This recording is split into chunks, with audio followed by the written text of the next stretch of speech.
प्राचीन भारत का वह समय जब वनों की हरियाली, निर्मल नदियों की मधुर कलकल ध्वनि और सुबह की वायु में गूंजते मंत्र पूरे वातावरण को पवित्र बना देते थे। उस युग को तपमी कहा जाता था, क्योंकि आर्षियों के आश्रम ही उस समय ज्ञान और संस्कृति के वास्तविक केंद्र थे। नर्मदा नदी के तट पर स्थित आरसी वशिष्ठ का आश्रम पूरे भारतवर्ष में प्रसिद्ध था। यहां राजकुमार से लेकर सामान्य किसान के पुत्र तक शिक्षा प्राप्त करने आते थे। गुरुकुल का पहला और सबसे महत्वपूर्ण नियम था ब्रह्मचर्य का पालन। आरसी वशिष्ठ कहा करते थे, ब्रह्मचर्य वह कवच है जो साधक को बाहर और भीतर दोनों शत्रुओं से सुरक्षित रखता है। राज्य सूर्य गर्भ के सम्राट विक्रमसेन का इकलौता पुत्र था राजकुमार रवि। वह बचपन से ही बुद्धिमान और उत्साही था।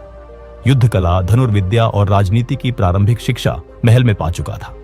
लेकिन राजा ने निश्चय किया, मेरा पुत्र तभी राजगद्दी का अधिकारी होगा जब वह अपने मन पर विजय पाना सीख जाएगा। इसीलिए 14 वर्ष की आयु में राजकुमार रवि को वशिष्ठ आश्रम भेज दिया गया। आश्रम का जीवन राजमहल से बिल्कुल विपरीत था। ना कोई विलासिता, ना सोने चांदी की चमक। भोजन में केवल जौ की रोटी, दूध और फल, सोने के लिए घास की चटाई और पहनने के लिए साधारण वस्त्र। पहले दिन गुरुदेव ने नए विद्यार्थियों से कहा, ब्रह्मचर्य का अर्थ केवल स्त्रियों से दूरी नहीं है।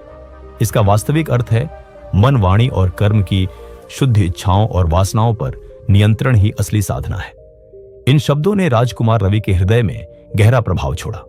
उसने प्रण लिया, मैं इस व्रत को अपने प्राणों की भांति निभाऊंगा।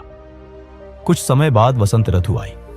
वन में फूल खिले, वातावरण में सुगंध फैल गई। एक दिन नदी किनारे गांव की कन्याएं पुष्प चुन रही थी। उनमें से एक थी अवंतिका, जिसकी मुस्कान ने क्षण भर को राजकुमार रवि का मन विचलित कर दिया। लेकिन तुरंत ही उसे गुरु के वचन याद आए। जैसे नाव में छोटा सा छेद पूरी नाव को डुबो सकता है, वैसे ही एक क्षण का आकर्षण पूरी साधना को नष्ट कर सकता है। राजकुमार रवि ने दृष्टि झुका ली और वहां से हट गया। उसने सीखा कि मन पर विजय पाना कठिन अवश्य है, पर असंभव नहीं। 1 वर्ष बीत गया। राजा विक्रमसेन आश्रम आए। वे अपने पुत्र के लिए राजसी वस्त्र और स्वादिष्ट व्यंजन लाए।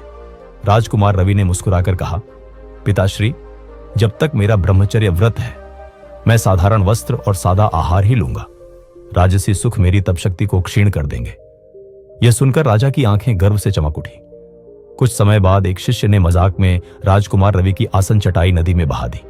क्षण भर के लिए उसका चेहरा क्रोध से लाल हो उठा, लेकिन उसने खुद को रोका और कहा, वस्त्र या चटाई बह जाने से कुछ नहीं खोता, पर संयम बह जाए तो सब कुछ खो जाता है।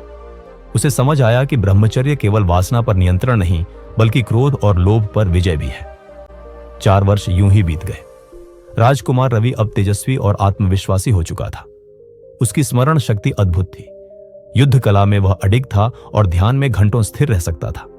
आरसी वशिष्ठ ने कहा, ब्रह्मचर्य का ओंठ तुम्हें न केवल बल बल्कि असाधारण धैर्य भी प्रदान करता है। इसी दौरान समाचार मिला कि पड़ोसी राज्य ने आक्रमण कर दिया है। वृद्ध राजा विक्रमसेन की सेना निराश हो चुकी थी। तब गुरुदेव ने आदेश दिया, राजकुमार रवि, अब समय है कि अपनी तपशक्ति को कर्म में बदलो। राजकुमार रवि युद्ध भूमि में उतरा। उसने धनुष से शत्रु सेना की पंक्तियां तोड़ी, अपने साहस से सैनिकों का मनोबल बढ़ाया और अंततः शत्रु राजा को जीवित पकड़ लिया। लोगों ने पूछा, तुमने उसे मारा क्यों नहीं? राजकुमार रवि ने उत्तर दिया, जो अपनी इंद्रियों पर विजय पा लेता है वह शत्रु को भी करुणा से जीत सकता है। यही ब्रह्मचर्य की सच्ची शक्ति है। पराजित राजा लज्जित हुआ और जीवन भर मित्रता निभाने का वचन दिया। राजकुमार रवि ने राजगद्दी संभाली, लेकिन आश्रम जीवन को कभी नहीं भूला। उसने राज्य में शिक्षा, संयम और धर्म का प्रचार किया। लोग कहते थे, जिस राजा के पास ब्रह्मचर्य का बल हो उसे कोई शक्ति पराजित नहीं कर सकती। अंततः राजकुमार रवि ने सिद्ध कर दिया कि आत्म संयम और ब्रह्मचर्य न केवल मानसिक शक्ति को बढ़ाते हैं, बल्कि हमें हर चुनौती का सामना करने का साहस भी देते हैं।